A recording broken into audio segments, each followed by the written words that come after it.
On March 16, 2022, at exactly 6:47 in the evening, a woman collapsed on her kitchen floor in a quiet suburb just outside Atlanta, Georgia.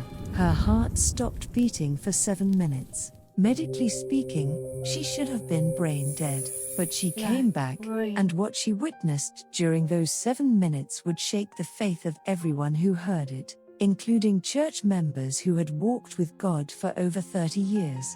The moment her heart stopped, there was no pain. Instead, a strange and overwhelming peace washed over her entire body. The ceiling began to drift away, and suddenly she found herself looking down at her own body lying on the cold tile floor. Paramedics were pressing hard on her chest, performing CPR with desperate urgency. She could hear her husband screaming her name over and over, but the sound was muffled and distant, like hearing someone call out from deep underwater. Then the tunnel appeared. She had heard about it countless times in near-death testimonies at church conferences and on Christian television programs, but this was not the peaceful corridor of brilliant white light she had always imagined. This tunnel was filled with people walking slowly forward, and every single one of them carried an expression of unbearable heaviness. Some hung their heads low as they walked, others pressed their hands tightly over their mouths. A few mumbled the same words repeatedly, their lips moving in endless repetition as they shuffled forward into the darkness. Something deep within her soul compelled her to follow them. Time did not exist in that place, so she could not say how long she walked. It could have been minutes or it could have been centuries, but suddenly, without warning, a woman appeared directly in front of her, and every fiber of her being trembled with recognition. It was Linda Morrison. Linda had been a pillar of their church for over 30 years. She had served on every committee and led the women's Bible study for nearly 2 decades. She organized the annual missions banquet and coordinated meals for every family that experienced loss or illness. When she died of pancreatic cancer 3 years earlier, the sanctuary had been packed for her memorial service. The pastor spoke for 45 minutes about her godly character and servant heart. Everyone agreed that if anyone was guaranteed a place in heaven, it was Linda Morrison, but the woman standing before her now looked nothing like the peaceful, smiling face in the memorial photo that still hung in the church lobby. Her face was pale as death itself. Her eyes were filled with a terror so deep it seemed bottomless. Her lips trembled without ceasing, and she appeared to be looking at something and nothing at the same time. She did not acknowledge the presence of anyone around her. She simply stared into the void and repeated the same phrase in an endless loop.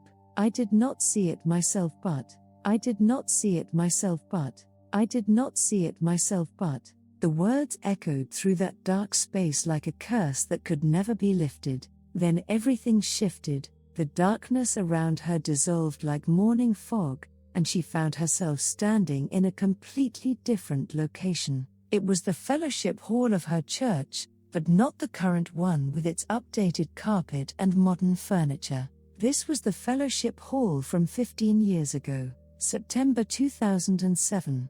The old worn carpet with the coffee stains near the kitchen door, the outdated metal folding chairs with the padded seats, the bulletin board covered with missionary prayer cards and outdated announcements. Even the calendar on the wall was correct, showing a photograph of the Rocky Mountains for the month of September. She remembered that year with painful clarity. It was the darkest and most shameful chapter in their church's entire history. In the corner of the fellowship hall, 5 women sat around a circular table with styrofoam cups of coffee in their hands. Linda Morrison, Barbara Chen, Susan Williams, Patricia Hayes, and sitting among them, wearing a navy blue dress she had long forgotten she ever owned, was herself, 15 years younger with a different hairstyle, permed in the fashion of that era. She was 43 years old in that vision, and every detail was so precise.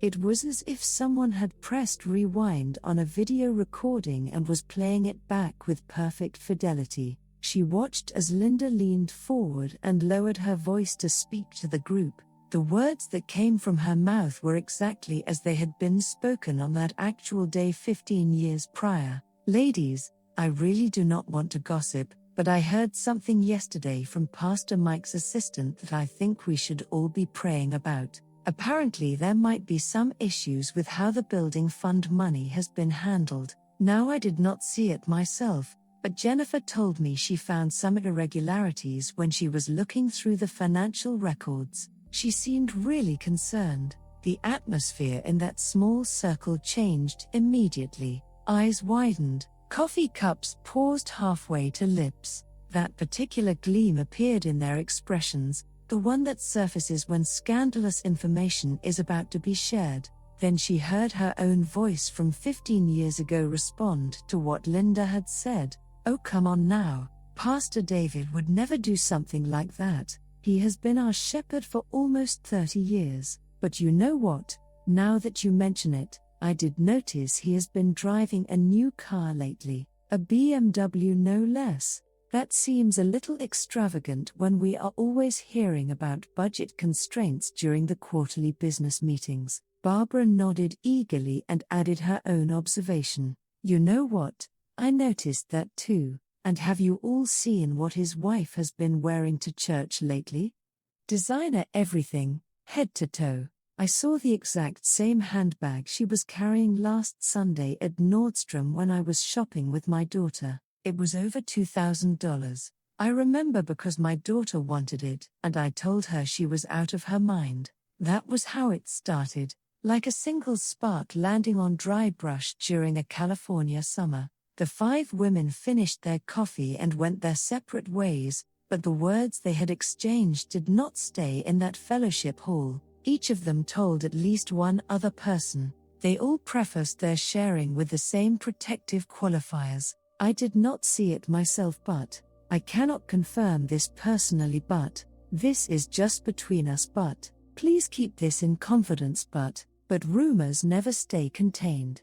They mutate and grow with each telling." The original statement that there might be some issues with the building fund transformed into a definitive accusation that Pastor David had embezzled church money. The observation that he was driving a new car became an outrageous claim that he had purchased an $80,000 BMW, using funds donated by widows and retirees. The comment about his wife's nice clothing evolved into a scandalous story that she wore nothing but designer labels and carried Hermes bags. While ordinary church members struggled to pay their mortgages, she was forced to watch all of it unfold before her eyes. The gossip spreading from one person to 2, from 2 to 4, from 4 to 8. The pathway of transmission appeared visually in the air before her, like blood vessels branching through living tissue, and those vessels grew darker and more corrupted with each new connection until they were nearly black.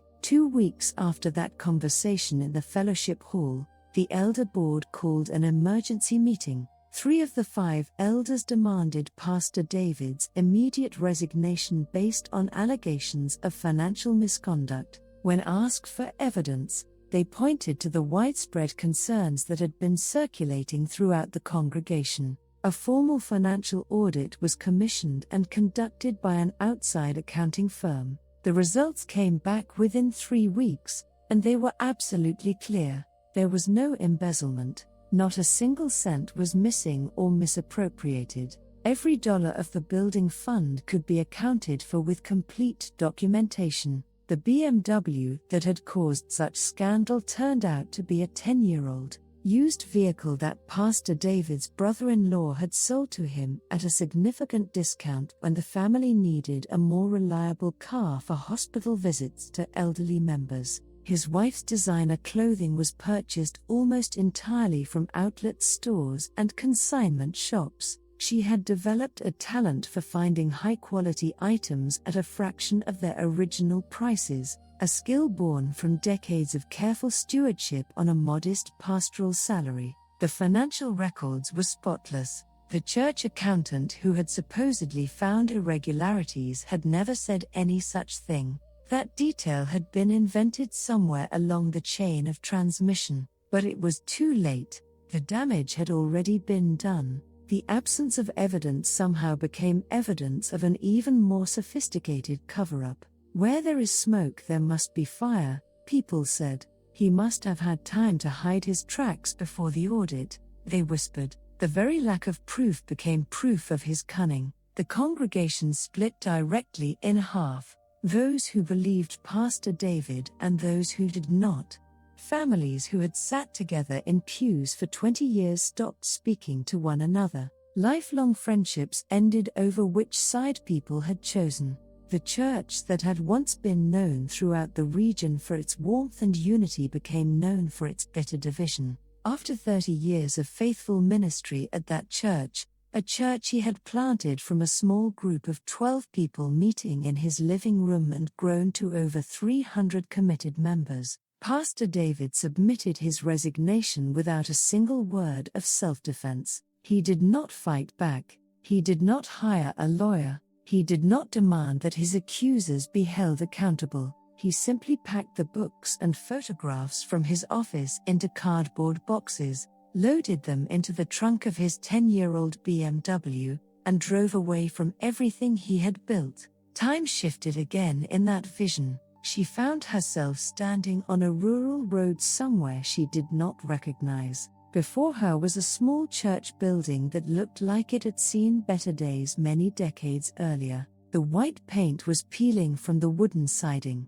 The parking lot was cracked asphalt with weeds growing through the gaps. Maybe 10 or 12 cars were parked outside. The sign near the road identified it as Grace Community Chapel. Inside, Pastor David stood behind a simple wooden pulpit addressing his congregation, but he had aged dramatically since she had last seen him 15 years before. His hair had gone completely white, deep lines carved across his face like rivers cutting through ancient stone. His shoulders had developed a slight stoop that had not been there before, yet something was profoundly different in his eyes. The pain and confusion and wounded bewilderment that had marked his face on the day he left their church had been replaced by something else entirely, a peace so deep it seemed to have no bottom, a quiet confidence that appeared to come from a source far beyond anything this world could provide or take away. He was preaching to perhaps 18 people. Most were elderly, well into their 70s and 80s. A few had nodded off during the sermon. The offering plate she could see at the side of the room contained mostly small bills and loose change. His voice filled the small sanctuary with gentle authority. "Beloved church family," he said, "I have been serving here among you for 12 years now. As most of you know, I came from a large church in Atlanta, 300 members, a beautiful building we had constructed with our own hands and prayers. Impressive programs and ministries that reached throughout our community, but I was forced to leave that place, driven out by rumors that I had stolen money from the people I had shepherded for 3 decades. Rumors that were completely and demonstrably false." He paused and looked out at his small flock with eyes that held no bitterness. Then something unexpected happened. He smiled. "At first I was devastated," he continued. "I cried out to God every night for months. I demanded answers. Why, Lord? I served you faithfully for 30 years. I sacrificed time with my family and opportunities for financial advancement. I gave everything I had to that church and those people. Why have you allowed this humiliation to destroy everything I built?"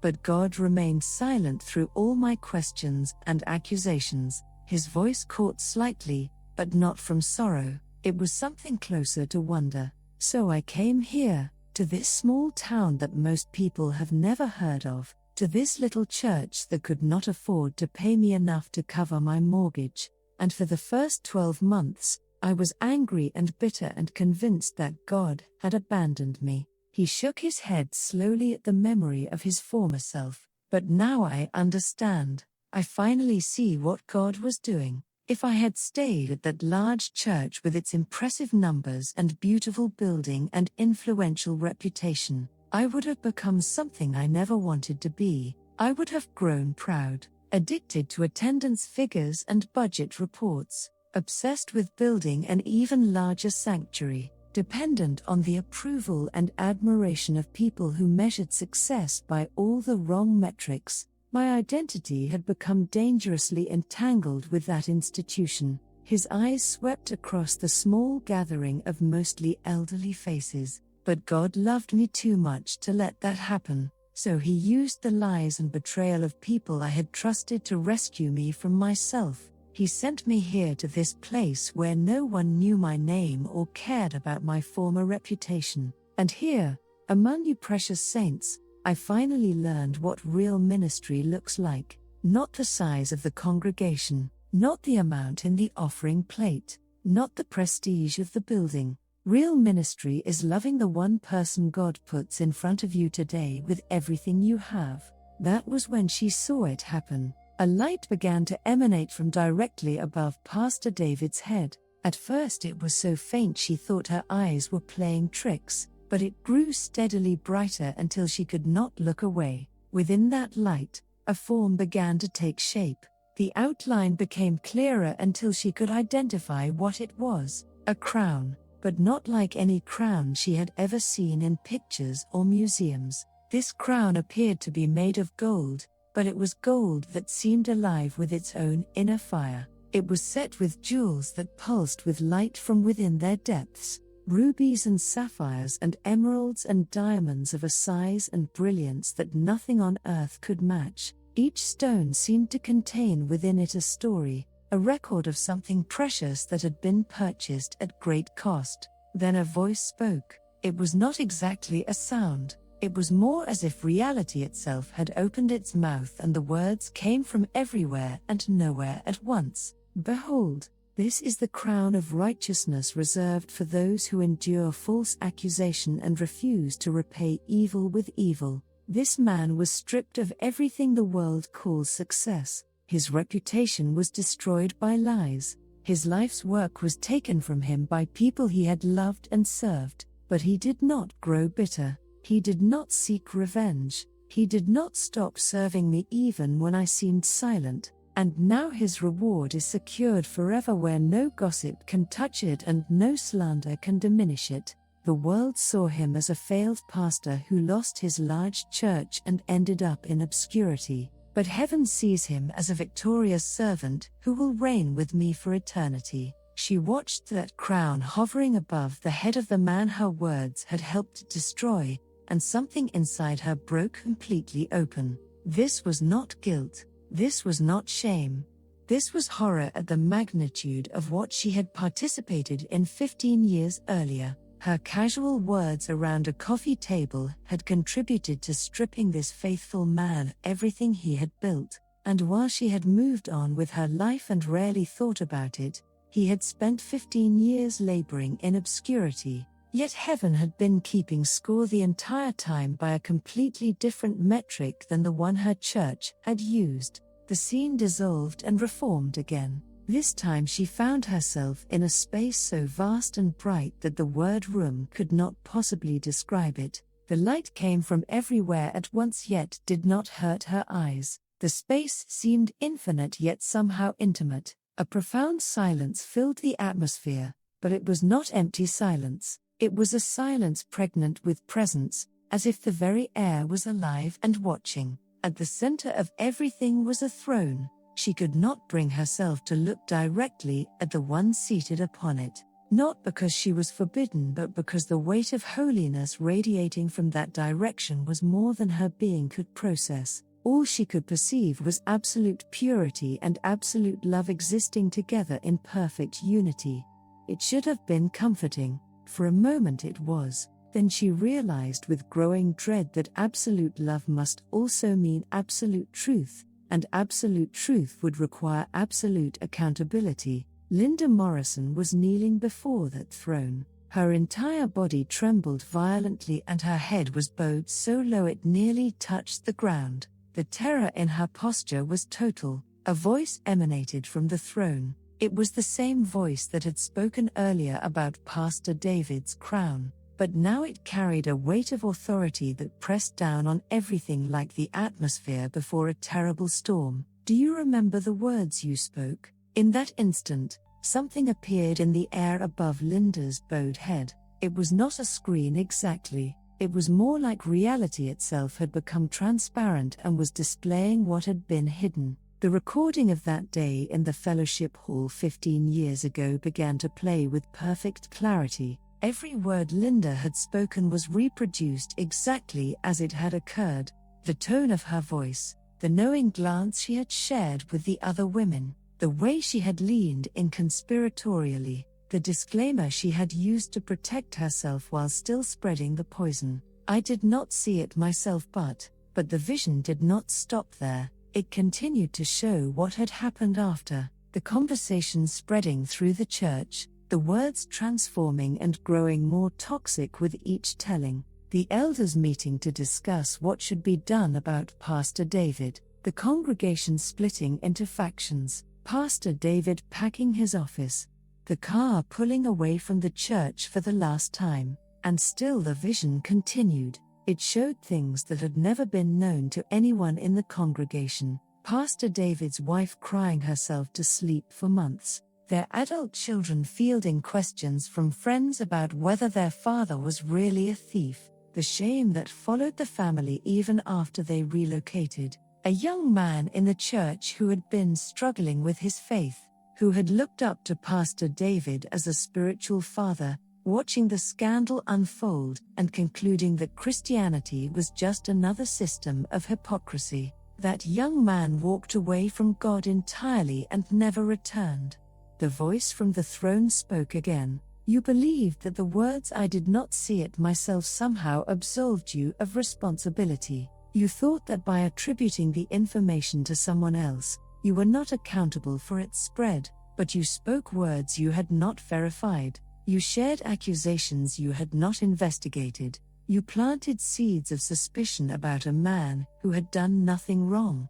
And from that single act of careless speech came destruction that rippled outward for years. A shepherd was driven from his flock. A church was torn in two. A young man lost his faith and walked away from me forever. The weight of those words was crushing in their clarity. Linda's trembling voice rose from where she knelt. Lord, I meant no harm. I truly did not. I was just sharing what I had heard. I never intended for any of this to happen.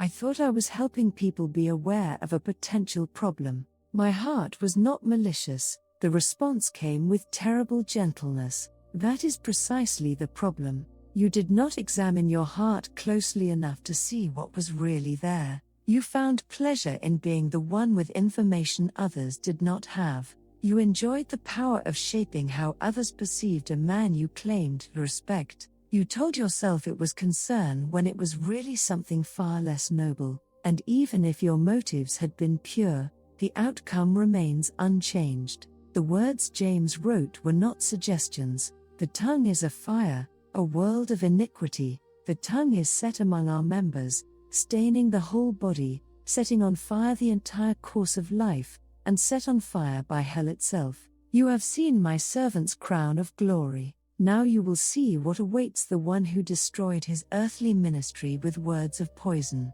The light around the throne began to recede, or perhaps Linda began to be moved away from it. The brightness faded and was replaced by something else. At first it was simply darkness, but then the darkness began to take on weight and temperature. Heat rose from somewhere below. The silence gave way to sounds that no human ear should ever have to process. Screaming, wailing, weeping of a kind that contained no hope of comfort, grinding of teeth that would never stop, millions of voices crying out in anguish that would never be answered and never cease. Linda was no longer kneeling before the throne. She was standing at the edge of an abyss, and the horrors below were becoming visible in the flickering light of flames that burned but somehow produced no illumination. What she saw next would be seared into her memory for whatever existence remained to her. Linda Morrison was there in that place of torment, but she was not the Linda who had knelt before the throne moments earlier. This was Linda in a state of endless suffering, and the nature of her punishment was specific to the sin that had defined her life. Fire poured from her mouth, not metaphorically, literally. Every time she opened her lips, flames erupted outward and then curled back to burn her own face, her own throat, her own body. She screamed, but the screaming only produced more fire. She tried to close her mouth, but the words she had spoken throughout her life continued to force themselves out as flame. The very organ she had used to destroy others was now the instrument of her own eternal destruction, and she was not alone. The abyss was filled with others suffering similar agonies, each one connected to the specific sins of their tongue. A man whose tongue had grown impossibly long was being dragged through that place by his own organ of speech. Every lie he had ever told was inscribed on that tongue in letters of burning script that never stopped searing into the flesh. A woman whose mouth had been torn impossibly wide had snakes emerging continuously from her throat, each one representing a piece of gossip she had spread, and each one turned to bite her own body before emerging again in an endless cycle. What became horrifyingly clear was that these were not random punishments. These were not arbitrary tortures designed by a cruel deity. These were the natural and eternal consequences of how each person had used their words during their lifetime. The tongue that had burned others was now burning its owner forever. The tongue that had bitten others through slander was now being bitten forever. The tongue that had spread poison was now being poisoned forever. The most disturbing realization came when she began to recognize the occupants of that terrible place. They were not murderers or violent criminals or obvious enemies of God. Many of them were church people, deacons and elders and Sunday school teachers and worship leaders and even pastors. They had attended services faithfully for decades. They had sung hymns and taken communion and given generously in the offering. They had served on committees and organized events and volunteered for missions trips, but their tongues had lived by different rules than their Sunday mornings. Their mouths had praised God in the sanctuary and cursed their brothers and sisters in the parking lot. They had spoken amen to sermons about love and then spoken words of destruction over dinner tables. They had maintained the external appearance of godliness while using their words as weapons throughout the week. One elder in particular caught her attention. She did not recognize him, but something about his story was communicated to her understanding. He had served his church faithfully for 40 years. He never missed a prayer meeting. He tithed meticulously. He led men's accountability groups and organized community outreach programs. But in his business dealings throughout the week, he had lied continuously and without remorse. He had deceived partners and cheated employees and made promises he never intended to keep. He had convinced himself that Sunday faith and Monday business were separate categories that God did not connect. Now his tongue had wrapped around his own throat and was strangling him in a death that never arrived. Each time consciousness faded, it returned, and the strangling continued. His business lies were inscribed in burning letters across his skin, and they would never fade. She was shown these things not as an observer but as a warning, because as she watched, a terrible realization began to form. She had committed the same sins, perhaps not to the same degree, perhaps with different specifics, but the same underlying corruption of speech had marked her own life for 30 years. Her thoughts rushed backward through 3 decades of church involvement. The casual comments about other members that she had never verified, the prayer requests she had shared that were really gossip with a spiritual veneer,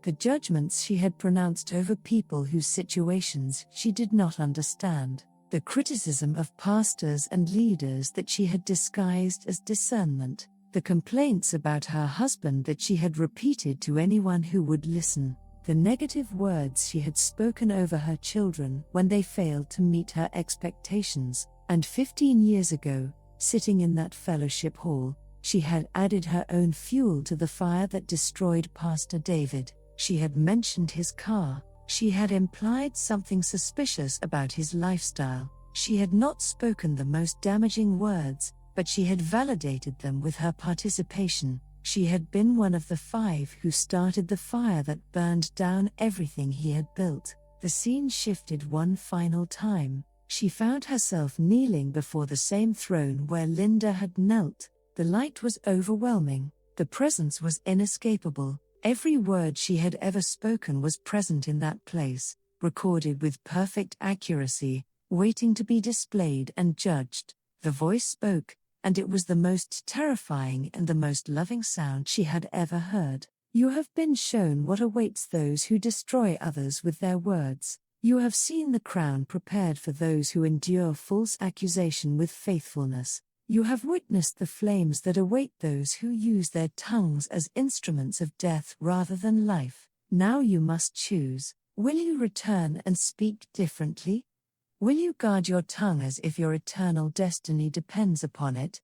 Because it does. The words of your mouth and the meditation of your heart will determine where you stand in that final day. She tried to speak but found no words. Everything she might have said seemed contaminated by 30 years of careless speech. The voice continued with what sounded almost like grief. The book of Proverbs declares that death and life are in the power of the tongue. This is not poetry. This is reality. With the same mouth you can bless or curse, heal or wound, build up or tear down. Every word you speak creates something that will last forever. Every careless comment plants a seed that will bear fruit in eternity. You have seen what kind of fruit the words of gossip and slander produce. Now go back and plant different seeds. Speak life instead of death. Speak blessing instead of cursing. Speak truth instead of speculation. And when you are tempted to share something you have not verified, let the words of your sister Linda echo in your memory. I did not see it myself, but let those words fill you with such horror that your mouth closes before the poison can escape. A force began pulling her downward, rapidly, violently. The light of that throne room faded and was replaced by darkness and then by searing pain. Her chest felt crushed. She could not breathe. Something was pressing on her sternum over and over. Her heart began to beat again, and the agony of returning to a physical body was almost unbearable. Her eyes opened to fluorescent hospital lights and the shocked faces of medical personnel standing over her. The heart monitor showed a steady rhythm where there had been a flat line for 7 minutes. The doctors called it a miracle. They said there was no medical explanation for her recovery. They said brain damage was virtually certain after that length of cardiac arrest, yet her cognitive function appeared completely normal. She knew it was not a miracle of random chance. She had been sent back for a reason. She had been shown what she had seen so that she could warn others before it was too late. The first thing she did after leaving the hospital was find the woman she had hurt 3 years earlier with careless words. Susan Kim had been a new member of their church, recently arrived from another state and eager to find community. She always dressed nicely for Sunday services, putting on her best clothes as a sign of respect for God's house. But her husband's business had recently failed. They had lost their home and moved into a small apartment. Their children had been pulled from private school. She was working 2 part-time jobs just to keep food on the table. The offering she could give each Sunday was small, $20 sometimes, $10 other times, whatever she could scrape together after the bills were paid. But her nice clothing had attracted attention. Whispered comments had circulated. She dresses so well, but I notice she barely puts anything in the offering plate. Must have different priorities, I guess. Those words had reached Susan Kim within a few weeks. She had stopped coming to church shortly after. For 3 years she had not set foot in any church building. The shame of being judged and found wanting had driven her away from the community she had so desperately needed. She drove to Susan Kim's apartment and knocked on the door. When the door opened, she saw a woman who had aged far more than 3 years, worn down, hollowed out, alone. She fell to her knees on the doorstep and confessed everything. The careless words she had spoken, the pain she had caused, the years of isolation that had resulted. She did not make excuses, she did not minimize what she had done, she simply confessed and asked for forgiveness. Susan Kim stood frozen in her doorway for a long moment. Then tears began streaming down her face. She reached out and pulled the kneeling woman up into an embrace. "I thought nobody cared," she whispered. "I thought they were right about me. I thought God had rejected me along with his people." Susan Kim came back to church the following Sunday. She is now serving as a small group leader, and she has made it her personal ministry to welcome new members and protect them from the whispered judgments that had nearly destroyed her own faith. But that was only the beginning. She gathered together the other women who had been in that fellowship hall 15 years ago, Barbara and Susan and Patricia. She told them what she had seen during those 7 minutes when her heart had stopped. She described Linda's torment in that place of fire. She described Pastor David's crown of glory. She described the voice from the throne and its warning about the power of the tongue. They wept together for hours. They confessed to one another the years of careless speech that had defined their lives. They repented of what they had done to Pastor David and to countless others who had been wounded by their words. They made a covenant together that from that day forward, they would guard their tongues as if eternity depended on it, because they now knew that it did. Changing the habits of 30 years was not easy. The temptation to share unverified information remained strong. The desire to pass judgment on others did not disappear overnight. But every time the urge arose, the image of Linda with fire pouring from her mouth flashed through memory, and mouths that had been about to open snapped shut. They began speaking differently.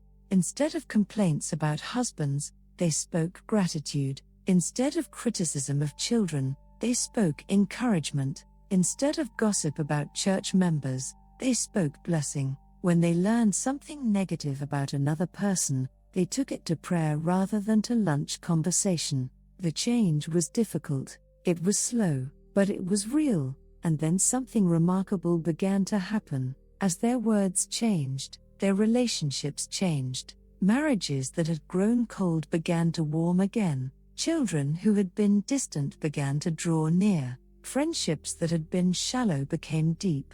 The church that had been divided for 15 years began to heal. 1 year after her heart had stopped, word came that Pastor David had passed away. He had served that tiny rural church faithfully until the end. The memorial service was held in the small sanctuary where he had preached to 18 people Sunday after Sunday, but the room was packed far beyond capacity. Farmers and factory workers and elderly widows filled every seat and stood along every wall. They had come to honor a man who had loved them without reservation and served them without complaint for 12 years. One by one, they shared stories of what Pastor David had meant to them. The night he drove through a blizzard to sit with a dying woman and hold her hand until morning. The teenager he refused to give up on despite years of rebellion and rejection. The marriages he had saved through patient counseling. The faith he had rebuilt in people who had given up on God. Not a single person mentioned the size of his former church or the scandal that had driven him away from it. In that small sanctuary, those things were irrelevant. What mattered was that a faithful shepherd had laid down his life for his sheep, and his sheep had known his voice and loved him for it. She sat in the back of that tiny church and wept. She wept for the years of ministry her words had stolen from him. She wept for the pain her gossip had caused him and his family. She wept with gratitude that God had shown her the truth before it was too late for her own soul. And she wept with joy because she knew, having seen it with her own eyes, that a crown of glory beyond imagination was now resting on his head forever. When she returned home, she called a meeting of the entire congregation at her own church. She stood before them and told the complete story of what had happened 15 years earlier and what she had witnessed during her 7 minutes of death. She spared no details. She confessed her own participation in the destruction of Pastor David's ministry.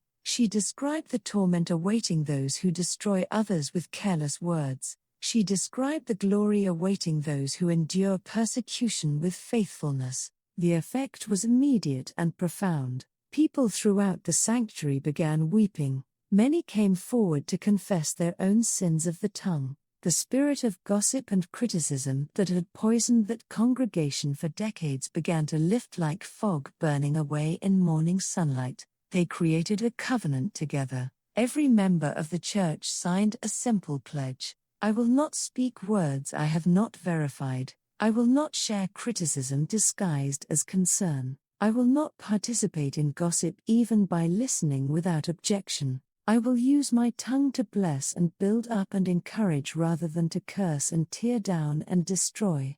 That was 2 years ago. The church that had been divided for 15 years is now united in a way it never was before the scandal. Members who had not spoken to one another in a decade have reconciled. Families that had left in anger have returned. New people are drawn by something they cannot quite name, an atmosphere of genuine love and encouragement that is increasingly rare in religious communities. The change came from one simple decision repeated thousands of times. Before speaking, pause, ask 3 questions. Is this true and verified? Is this beneficial to the hearer? Would I be comfortable saying this if Jesus were physically present in the room? If the answer to any question is no or uncertain, remain silent. Death and life are in the power of the tongue, and those who love it will eat its fruit. These words from the book of Proverbs are not metaphor. They are description of reality as fixed as the law of gravity. Every word we speak plants a seed that will bear fruit in eternity. The only question is what kind of fruit we will harvest. A single conversation in a church fellowship hall destroyed 30 years of ministry and split a congregation in 2, but thousands of conversations guided by wisdom and restraint rebuilt what had been broken and created something even stronger. The tongue is small, but its power is immense. It can set a forest ablaze with a single spark or bring water to parched ground. It can tear down what took decades to build or lay foundations that will last forever. The choice of which power to exercise belongs to each person in every moment of every day. She still thinks often of Linda Morrison standing in that dark tunnel, repeating the same words forever. I did not see it myself, but that phrase which seemed so innocent, so protective, so careful, but it was the doorway through which destruction entered. It was the permission slip for gossip that ruined lives. It was the disclaimer that did not disclaim anything at all. She has made it her mission to help others understand before it is too late. Not through condemnation but through testimony. Not through judgment but through warning. She tells everyone who will listen what she witnessed in those 7 minutes. The crown awaiting those who endure. The fire awaiting those who destroy. The throne before which every word will be judged. Some dismiss her story as a hallucination produced by oxygen deprivation. Some accept it as literal revelation from God. But even the skeptics find themselves choosing their words more carefully after hearing what she has to say. Because deep down, everyone knows that words have power. Everyone has experienced the pain of careless speech. Everyone has wounds from words spoken decades ago that still have not fully healed. And everyone suspects, even if they cannot articulate it, that there will be an accounting someday for the words we have spoken and the harm they have caused. That accounting is real. She has seen where it leads, and she will spend whatever years remain to her warning others to guard their tongues as if their eternal souls depend upon it. Because they do.